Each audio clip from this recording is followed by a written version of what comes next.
2장 1절에서 10절 말씀입니다.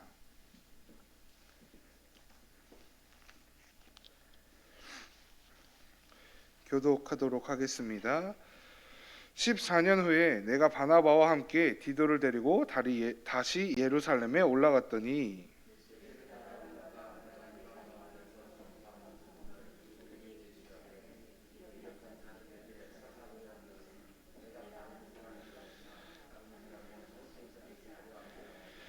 그러나 나와 함께 있는 헬라인 디도까지도 억지로 할례를 받게 하지 아니하였으니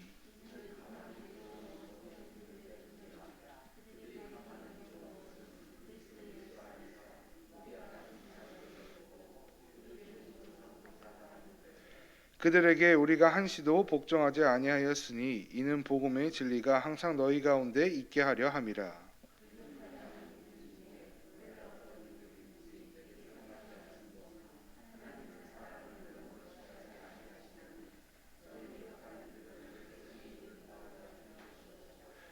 도리어 그들은 내가 무할례자에게 복음을 전함을 맡은 것이 베드로가 할례자에게 맡은 것과 같은 것을 보았고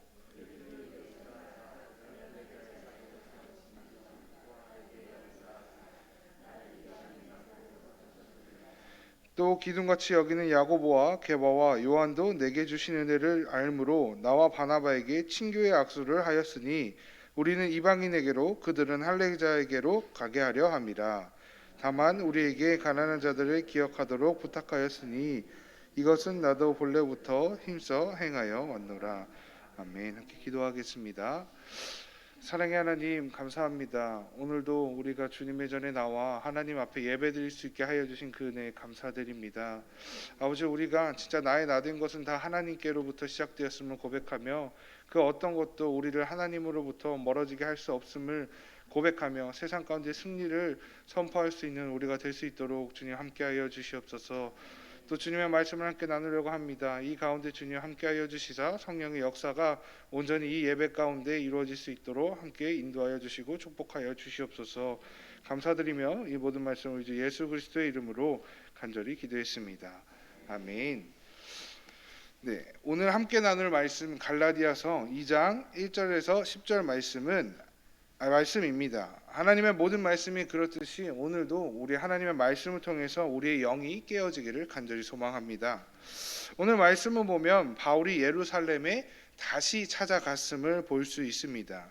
또 특별히 두 명과 함께 예루살렘을 방문했습니다.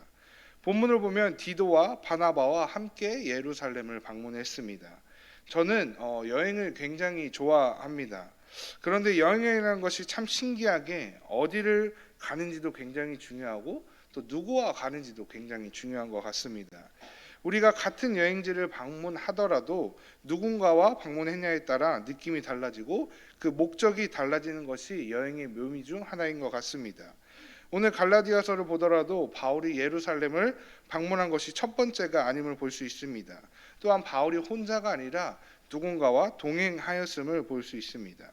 먼저 바울과 함께 동행한 바나바의 관계를 보고자 합니다.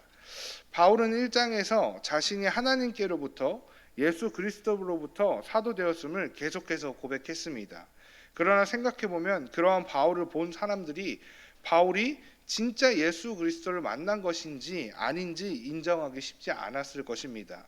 저 같았더라도 예수님을 믿는 사람들을 죽이러 가던 사람이 막 예수님을 만나서 나 예수님을 만났어, 나 이제 예수님을 위해서 나의 모든 것을 걸고 예수님을 전하겠어 라고 이야기를 한다면 당연히 믿기 힘들었을 것입니다.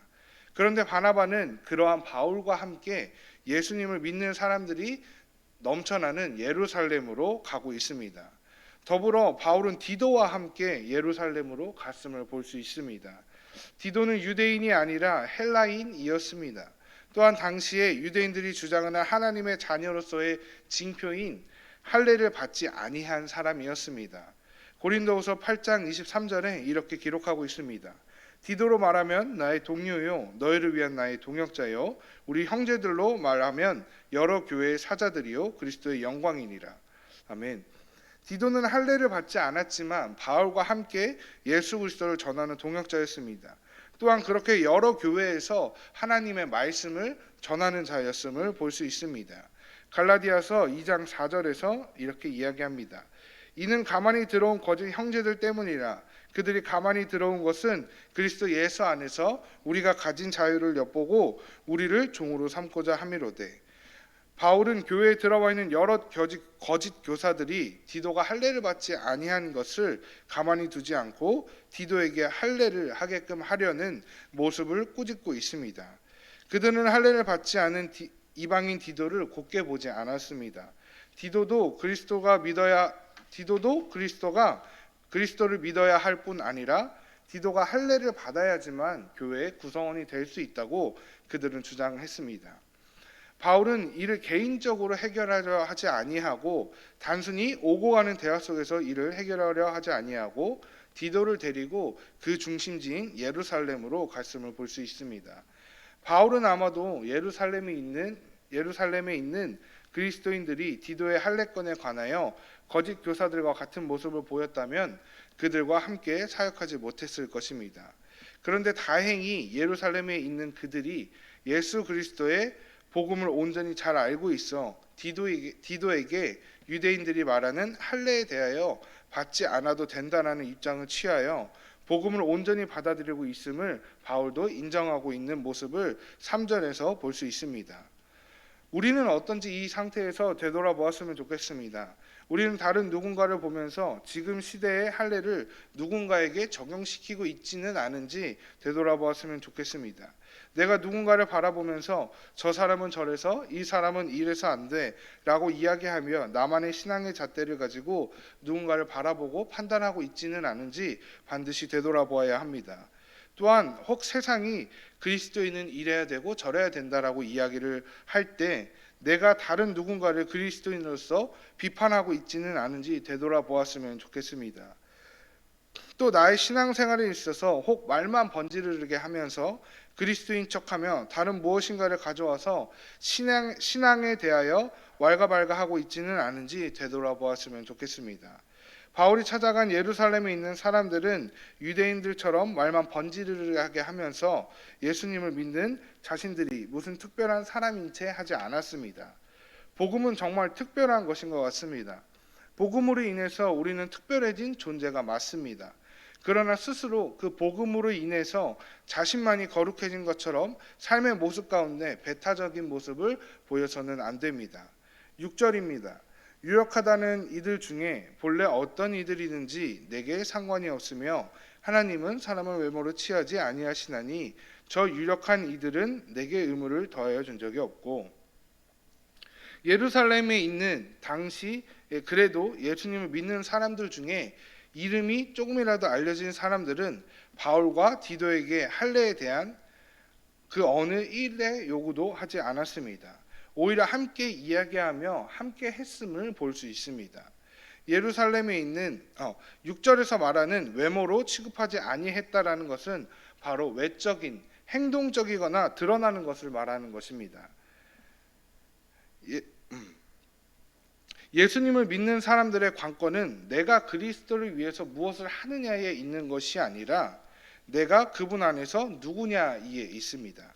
즉 우리가 예수 그리스도 안에서 무엇인가를 하고 안 하고가 우리를 그리스도인이 되게 하고 안 되게 하는 것이 아니라 내가 예수 그리스도 안에서 나를 어떠한 존재로 보느냐에 있다라는 것입니다. 우리는 예수 그리스도로 말미암아 이미 하나님의 자녀가 되는 권세를 받은 자들입니다. 그런데 혹 나의 얄팍한 지식으로 말미암아 예수 그리스도의 은혜를 저렴하고 값싼 것으로 만들고 있지는 않은지 생각해 보아야 합니다. 예수 그리스도가 십자가에 달려 죽으실 때 우리의 모든 죄가 그에게 들어가는 죄의 완전한 전가가 이루어졌습니다. 우리가 하나님과 함께 할 수 없었던 그 이유가 완전히 예수 그리스도로 인하여 소멸된 것입니다. 이제는 그를 믿는 자마다 그 믿는 믿음 하나만으로 하나님의 자녀가 되는 권세를 얻었는데 우리가 혹 그 하나님의 언약을 마음대로 변형시키고 있지는 않은지 우리의 마음과 우리의 생각과 우리의 삶을 반드시 되돌아보아야 할 필요가 있습니다. 바울은 계속해서 이야기합니다. 예루살렘에 있던 기존 성도들은 바울이 이방인들에게 전하는 복음이나 그들이 유대인들에게 전한 복음이나 같다고 이야기하였고, 바울은 그들에게 함께 하시는 예수 그리스도의 영이 자신과도 함께 하고 있음을 말하고 있습니다. 이를 통하여 바울은 다시 한번 자신의 모든 것이, 자신의 모든 사역이 오직 예수 그리스도로부터, 예수 그리스도로 인하여 예수 그리스도만을 드러내는 사역임을 강조하고 있습니다. 우리가 신앙생활을 행하고 있는 모든 것들로부터, 모든 것들이 무엇으로부터 시작되었는지 또 무엇으로 행하고 있는지를 우리는 분명하게 인지해야 합니다. 또한 우리의 모든 사역을 통해서 무엇이 드러나야 하는지, 무엇이 전해져야 하는지도 우리들 삶을 통해서, 우리들의 입을 통해서 반드시 고백되어져야 합니다. 혹 내가 예수 그리스도를 믿는 믿음으로 신앙생활을 하고 있음에도 예수 그리스도 외에 다른 것이 드러나고 있지는 않은지 우리의 신앙을 되돌아봐야 합니다. 또 내가 나의 힘이나 다른 무엇의 조건적인 것들로 사역을 행하고 있다고 생각하고 있지는 않은지 반드시 점검해야 합니다. 우리는 우리의 모든 사역과 모든 신앙 가운데 이렇게 고백되어지기를 소망합니다. 오직 예수 그리스도가 전부입니다라는 그 고백이 우리 삶 가운데, 우리 신앙 가운데 선포되어지기를 간절히 소망합니다. 이제는 8절에서 9절로 함께 가보도록 하겠습니다. 8절에서 9절 함께 읽도록 하겠습니다. 베드로에게 역사하사 그를 할례자의 사도로 삼으시니가 또한 내게 역사하사 나를 이방인의 사도로 삼으셨느니라. 또 기둥같이 여기는 야고보와 게바와 요한도 내게 주신 은혜를 알므로 나와 바나바에게 친교의 악수를 하였으니. 아멘. 바울은 로마 시민권을 가진 사람이었습니다. 또한 가마리엘의 문화에서 율법을 누구보다도 많이 익히고 배운 사람이었습니다. 쉽게 얘기하면 당시에 바울이 가지고 있는 환경과 조건은 그 시대의 가장 최고라고 이야기할 수 있는 사람이었습니다. 다른 사도들은 바울과 같이 무엇인가 가지고 있는 것이 많거나 조건적인 게 좋은 자들이 아니었습니다. 그런데 바울은 지금 그들의 사역과 자신의 사역이 동등함을 이야기하고 있습니다. 심지어는 야고보와 게바와 요한을 기둥과 같은 존재로 생각한다라는 것을, 자신의 그 생각을, 입장을 존중하며 표현하고 있습니다. 여기서 보아야 할 것은 바울의 겸손일 수도 있다고 이야기합니다. 그러나 그에 앞서서 여기서 보아야 할 것은 바울이 사도됨의 권리, 그리스도인의 됨의 권리는 이 세상의 조건이나 다른 배경에 두는 것이 아니라 오직 예수 그리스도께 있음을 고백하며 인정하는 그 모습을 보아야 합니다. 이런 사람이건 저런 사람이건 모든 사람이 그리스도 앞에서는 평등하며 우리 모두를 하나로 묶어주시고 평등하게 하시니, 하나 되게 하시니가 바로 우리 예수님이라고 고백하는 바울의 이 모습을 우리가 함께 묵상해야 합니다. 사람들은 어떤 사역자를 보면서 대단하다, 멋있다, 존경할 만하다 라고 이야기할지라도 그 이야기의 주제가 되는 당사자나 그 이야기를 듣는 우리 모두의 사역이 오직 하나님의 사역임을 명심해야 합니다. 사람을 드높이는 것이 아니라 하나님을 드러내고 하나님을 드높이는 우리의 모든 삶이 되어야 합니다. 사람을 높이 칭송하고 드높이는 모임이나 교회가 아니라 오직 그를 통하여 이루어지는 하나님의 역사와 하나님의 은혜를 고백해야 하지 누군가를 높이는 그런 교회가 되어서는 안 됩니다. 은혜로 인하여 하나님의 자녀가 된 자들이라면 누구나 하나님 앞에서 다 같은 자녀라는 것입니다. 다만 그 가운데 부족하건 부족하지 않건 하나님께서 그를 들어 쓰시고 있음을 바라보아야 합니다. 동시에 하나님이 쓰시는 그들을 위해서 손을 내밀어 그들에게 하나님의 힘이 더욱 임할 수 있도록 동역하며 기도해 주어야 합니다. 이렇게 저렇게 잘하고 못하고 가진 게 있고 없고 배경이 이렇고 저렇고에 의해서 하나님이 자녀 삼으신 것이 아니며 오직 하나님의 은혜로 말미암아 자격 없는 내가 하나님의 자녀가 되었음을 고백하는 우리 모두가 되었으면 좋겠습니다. 그러면서 서로를 위해 서로를 향한 고백이 있어야 합니다. 나의 나된 것은, 너의 너된 것은 오직 하나님의 은혜입니다 라는 이 고백이 우리 모두의 가운데 있었으면 좋겠습니다. 이러한 고백이 있다면 서로를 바라볼 때 서로를 비하하거나 낮게 깎아내리는 것이 아니라 서로 안에 있는 예수 그리스도를 보게 되며 그러므로 서로 인정하고 존중할 수밖에 없게 될 것입니다.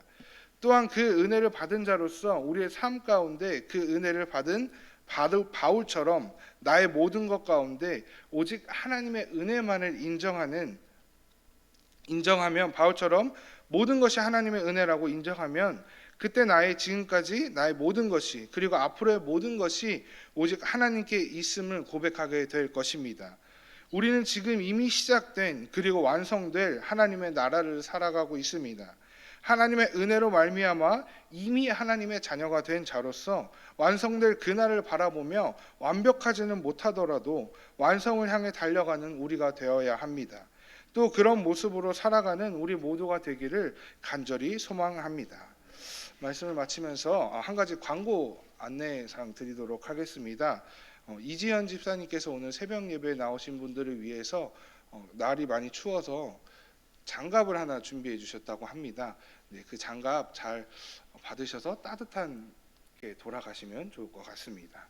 네, 우리 함께 기도하면서 말씀을 마치도록 하겠습니다.